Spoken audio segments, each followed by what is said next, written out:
Hari masih pagi, tapi para calon penumpang ini sudah saling dorong, berebut agar dapat masuk ke dalam stasiun Rangkas Bitung Lebak, Banten. Jangankan menjaga jarak, tak sedikit pula calon penumpang KRL yang tak tertib menggunakan masker dengan benar.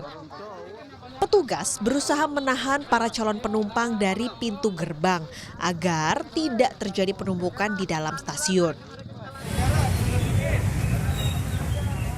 Tak jauh berbeda di stasiun Citayam Bogor, antrean calon penumpang KRL juga membludak di hari kerja pertama PSBB transisi DKI Jakarta. Antrean panjang di jam berangkat kantor juga terjadi di stasiun Bekasi. Para calon penumpang terpaksa mengantre sambil menjaga jarak hingga lebih dari 1 jam untuk bisa naik kereta.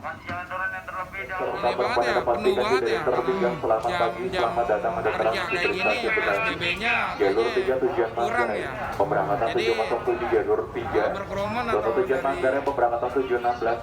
kepadatan mah tetap aja padat gitu ya kalau kereta ya. Iya, telat. Kalau saya sendiri ya telat ya. Ini kan baru hari pertama nih Pak, antisipasinya ke depan gimana Pak? Apa lebih datang awal? Datang awal lebih pagi. Iya, harus lebih datang awal. Selain pembatasan jumlah penumpang dan penerapan jaga jarak, jam masuk kantor yang berbarengan jadi biang kerok antrean dan kepadatan penumpang.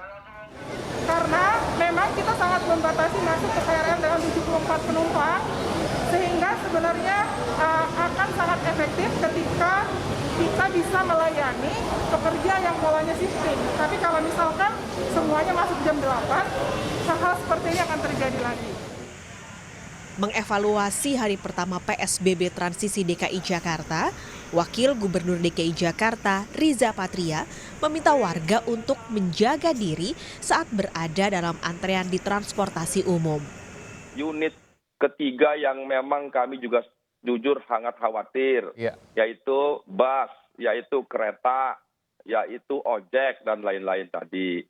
Nah, untuk itu kami memang telah membuatkan satu regulasi, menyiapkan aparat, semua harus memiliki protokol COVID. Tapi sekali lagi, semuanya tidak cukup kalau tidak didukung oleh seluruh warga kita semua. Umpamanya, ketika masuk bus, harus ada kesadaran dari warga. Dia harus lihat, oh, kalau penuh, saya tidak masuk. Karena kalau saya masuk, itu berbahaya bagi saya. Itu harus dilakukan oleh seluruh warga. Jangan sebaliknya, saya masuk, nanti saya ketinggalan, dan sebagainya. Begitu juga di kereta. Jadi kesadaran itu harus ada, justru yang paling penting bukan dari petugas, tapi dari kita warga, pengguna kendaraan umum. Apakah kita... Jika warga tidak berhati-hati dan disiplin protokol kesehatan, maka jumlah kasus bisa melonjak drastis. Karena kunci pengendalian COVID-19, 80%-nya berasal dari perubahan perilaku warga.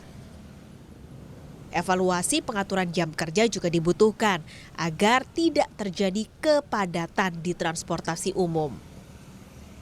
Kalau melihat dari banyaknya ini, saya khawatir kantor-kantor ini juga masih belum paham bahwa transisi ini harusnya mereka katakanlah 25% dulu saja yang kerja.